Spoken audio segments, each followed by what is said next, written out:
सो priority sector lending की last video में हमने ओवरऑल टारगेट्स के बारे में बात करी थी, चाहे वो डोमेस्टिक बैंक हो, चाहे वो फॉरेन बैंक जिनकी ब्रांचेस 20 या उससे ज्यादा है, चाहे उससे कम है, चाहे स्मॉल फाइनेंस बैंक है, रीजनल रूरल बैंक है, अर्बन कोऑपरेटिव बैंक है, सबके बारे में। साथ के साथ we talked about the sub targets like agriculture के बारे में, एमएसएमई के बारे में, एजुकेशन के बारे में, एक्सपोर्ट क्रेडिट के बारे में, एंड अब हम उससे आगे बात करने वाले हैं। तो चलिए स्टार्ट करते हैं। आज का सेशन काफी इंपॉर्टेंट है, सो मेक श्योर कि वीडियो को एंड तक जरूर गो थ्रू करें एंड साथ ही साथ वीडियो को लाइक एंड शेयर जरूर करें। तो ये टॉपिक हम ऑलरेडी कवर कर चुके हैं। Now starting with the category number 5 related to the housing. So when we talking about the housing in particular, तो एक चीज को समझना जरूरी है कि अब ये गाइडलाइंस टोटली चेंज हो चुकी हैं। तो चाहे आप घर को परचेज कर रहे हो, बिल्टअप हाउस को, चाहे कंस्ट्रक्शन कर रहे हो, चाहे रिपेयर कर रहे हो, everything is going to be covered under PSL, यानी कि प्रायोरिटी सेक्टर लेंडिंग का पार्ट तो वो बनेगा ही बनेगा। लेकिन अब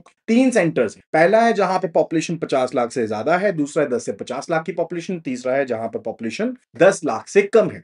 सो जहां पर पॉपुलेशन 50 लाख से ज्यादा है, मैक्सिमम लोन 50 लाख तक का कवर होगा under the priority sector, and maximum जो लोन है वो रिपेयर के लिए जो दिया जाएगा दैट इज बेसिकली ₹15 लाख। और साथ ही साथ यहां पर जो मैक्सिमम कॉस्ट हो सकती है that can go up to ₹63 lakh, यानी कि 63 लाख तक की ओवरऑल कॉस्ट हो सकती है for the population up to above 50 lakhs. तो 63 लाख तक की ये आपकी overall cost of dwelling unit है, 63 लाख।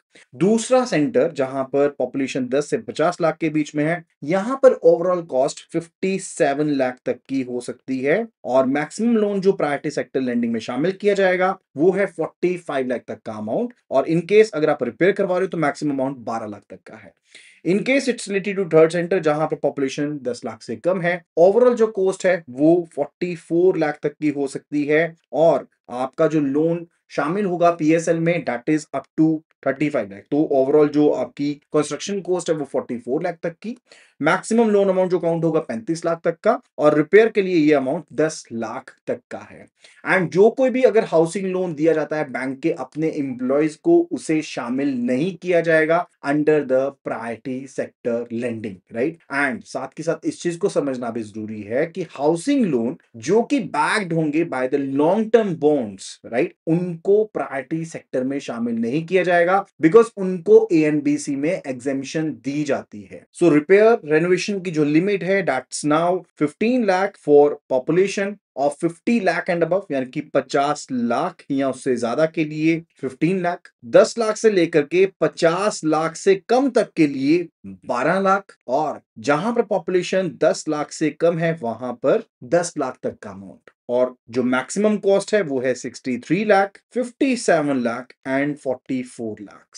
मैं यहां पर इसको थोड़ा सा रिवाइज करना बताना चाहता हूं कि यहां पर अमाउंट 50 लाख एंड अबव है, यहां पर बिलो 50 लाख है, and this is below 10 lakh, right. Everything else is all correct. And जो बैंक लोन दिए जाएंगे अफोर्डेबल हाउसिंग प्रोजेक्ट्स को लेकर के, जहां पर एफएसआई फ्लोर स्केल इंडेक्स का कम से कम 50% इस्तेमाल किया जाएगा ड्वेलिंग यूनिट के लिए, और कारपेट एरिया 60 स्क्वायर मीटर से ज्यादा नहीं है, उसे भी प्रायोरिटी सेक्टर में माना जाएगा। और इन केस हाउसिंग को लेकर के आपका शॉर्टफॉल रहता है तो उसे एनएचबी के पास जमा करवाना पड़ेगा अगर प्रायोरिटी सेक्टर में शॉर्टफॉल हो गया तो। Now after that the sixth category it's related to the social infrastructure. सबसे पहले सोशल इंफ्रास्ट्रक्चर के बारे में बात करेंगे which is a sixth category. So अगर आप स्कूल बनाते हो, ड्रिंकिंग वाटर फैसिलिटीज बनाते हो, सैनिटेशन फैसिलिटीज बनाते हो, कंस्ट्रक्शन या फिर रिफर्बिशमेंट करते हो, हाउस होल्ड टॉयलेट्स की वाटर इंप्रूवमेंट करते हो हाउस होल्ड लेवल के ऊपर, तो 8 करोड़ पर बोरोर तक का जो लोन दिया जाएगा उसे प्रायोरिटी सेक्टर लेंडिंग में शामिल किया जाएगा। So limit is 8 crore rupees पर बोरोर।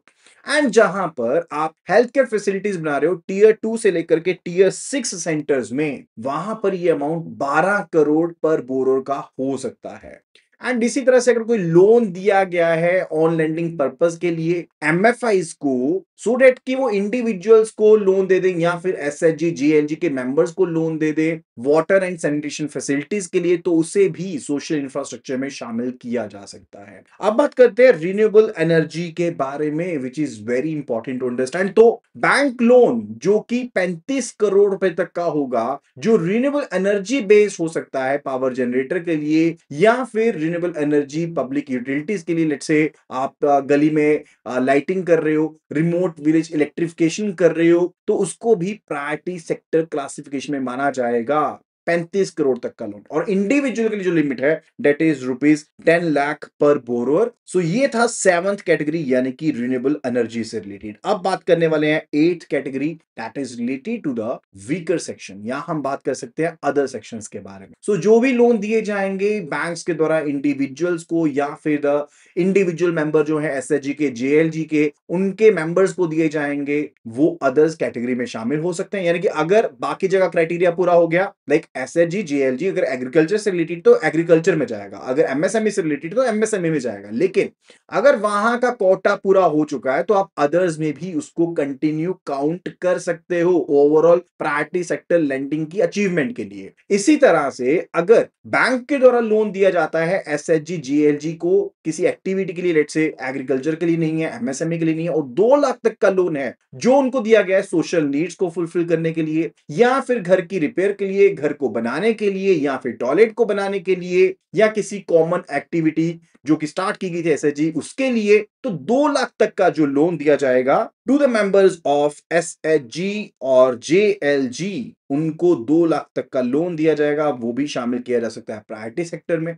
इसी तरह से अगर डिस्ट्रेस्ड पर्सन है, not I am talking about distressed farmers, I am talking about any other person who is distressed, जो नॉन इंस्टीट्यूशनल लेंडर के ट्रैप में फंस चुका है, अगर उसे 1 लाख तक का लोन दिया गया है ताकि वो प्रीपे कर दे नॉन इंस्टीट्यूशनल लेंडर के पैसे को, तो उसे भी प्रायोरिटी सेक्टर लेंडिंग में शामिल किया जा सकता है। अगर आप स्टेट स्पॉन्सर्ड ऑर्गेनाइजेशंस जो कि शेड्यूल कास्ट के लिए, शेड्यूल ट्राइब के लिए है, उनको लोन देते हो किसी स्पेसिफिक पर्पस को लेकर के, किसी स्पेसिफिक इनपुट की परचेज एंड सप्लाई को लेकर के, या उनकी मार्केटिंग करने वाली ऑर्गेनाइजेशंस को देते हो, तो डेफिनेटली वो भी प्रायोरिटी सेक्टर लेंडिंग में शामिल हो सकता है। अगर आप स्टार्टअप को 50 करोड़ तक का लोन देते हो जो एग्रीकल्चर या एमएसएमई में नहीं है, लेकिन फिर भी कोई स्टार्टअप है, उसको भी आप अदर कैटेगरी में शामिल कर सकते हो।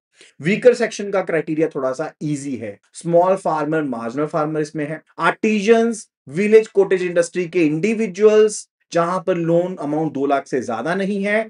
अगर गवर्नमेंट स्पॉन्सर्ड स्कीम्स जैसे कि national urban livelihood mission, national rural livelihood mission या फिर SRMS like self employment scheme जो है for the rehabilitation of the manual scavengers, उनको भी इसमें शामिल किया गया है। फर्दर जो शेड्यूल कास्ट से पर्सन है, शेड्यूल ट्राइब से पर्सन है, उनको भी शामिल कर लिया। जो डीआरआई के बेनिफिशियरीज हैं differential rate of interest scheme के अंडर या एसएचजी जेएलजी के मेंबर हैं, उनको भी इसमें शामिल किया गया है। या फिर इंडिविजुअल विमेन है, सो विमेन बेनिफिशियरीज भी इसमें शामिल है अगर उनको 2 लाख तक का लोन दिया गया है। लेकिन यूसीबी के केस में ये लिमिट एप्लीकेबल नहीं रहेगी for the women purposes. I am talking distressed farmers हैं जो इंडेप्टेड हैं, डिस्ट्रेस्ड पर्संस हैं अदर देन द फार्मर्स, उनको भी वीकर सेक्शन में काउंट कर दिया गया। पर्संस विद डिसेबिलिटी है, उनको भी शामिल किया गया है। ट्रांसजेंडर्स हैं, माइनॉरिटी कम्युनिटी है जो कि गवर्नमेंट ऑफ इंडिया के द्वारा नोटिफाई की जाती है। अब इसमें ना एक क्वेश्चन बनता है, जैसे सिख जो है वो अदरवाइज इंडिया में माइनॉरिटी कम्युनिटी, लेकिन पंजाब में वो मेजोरिटी में है, तो पंजाब में उनको माइनॉरिटी कम्युनिटी काउंट नहीं कर सकते,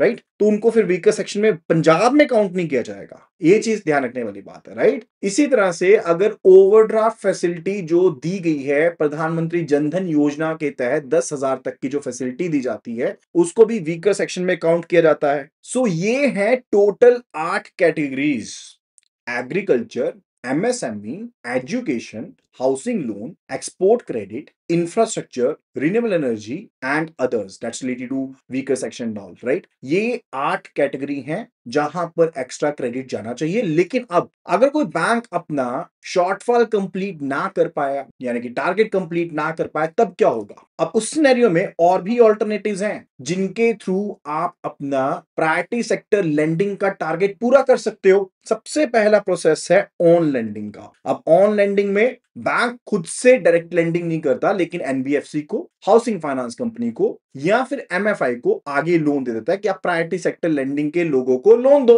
अब वो काउंट हो जाएगा। दूसरा है सिक्योरिटाइजेशन के तहत, यानी कि बैंक ऐसी सिक्योरिटीज में इन्वेस्ट करेंगे जहां पर प्रायोरिटी सेक्टर लेंडिंग के जो लोन है वो अंडरलाइंग एसेट हैं, ऐसी सिक्योरिटीज में इन्वेस्ट कर देंगे तो उसे भी पीएसएल टारगेट माना जाएगा। या फिर इंटर बैंक पार्टिसिपेशन सर्टिफिकेट्स जो हैं वो रिस्क शेयरिंग बेसिस के ऊपर खरीदे बेचे जा सकते हैं। इसी तरह से पीएसएलसी भी होते हैं, प्रायोरिटी सेक्टर लेंडिंग सर्टिफिकेट भी होते हैं। बैंक्स को परमिट किया गया है कि जिस कैटेगरी में शॉर्टफॉल है आप उस कैटेगरी से related priority sector lending certificate को परचेज कर सकते हो।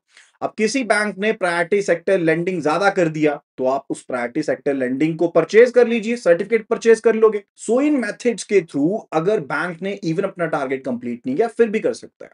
अब ऑन लेंडिंग में मैंने आपको कुछ एक लिमिट्स बताई थी, जैसे एनबीएफसी को लेकर के अदर देन द एमएफआई जो लिमिट है, other than MFI for MSME पर बोरोवर लिमिट है 20 लाख रुपए की। ऐसे ही एनबीएफसी को लेकर के अदर देन एमएफआई की बात कर रहा हूं, एग्रीकल्चर बोरोवर को अगर आप लोन देते हो तो ऑन लेंडिंग में जो लिमिट है वो है 10 लाख पर बोरोवर। और अगर हाउसिंग फाइनेंस कंपनी की बात करें तो यहां पर लिमिट है 20 लाख रुपए पर बोरोवर के हिसाब से। यानी कि अगर बैंक ने लोन दे दिया हाउसिंग फाइनेंस कंपनी को और उस हाउसिंग फाइनेंस कंपनी ने अगर आगे लोन दिया किसी स्लम डेवलपर को दे दिया उनकी रिहैबिलिटेशन के लिए या स्लम क्लियरेंस के लिए दे दिया तो 20 लाख रुपए पर बोरोवर का लिमिट है। एंड एक ओवरऑल लिमिट भी है, कैप है ऑन लेंडिंग को लेकर के, इसे समझना जरूरी है। लाइक ओवरऑल जो लिमिट है वो बैंक के टोटल प्रायोरिटी सेक्टर लेंडिंग का पिछले फाइनेंशियल ईयर के हिसाब से जो टोटल प्रायोरिटी सेक्टर लेंडिंग था सिर्फ 5% पार्ट ही आप काउंट कर सकते हैं ऑन लेंडिंग के माध्यम से। यानी कि अगर पिछले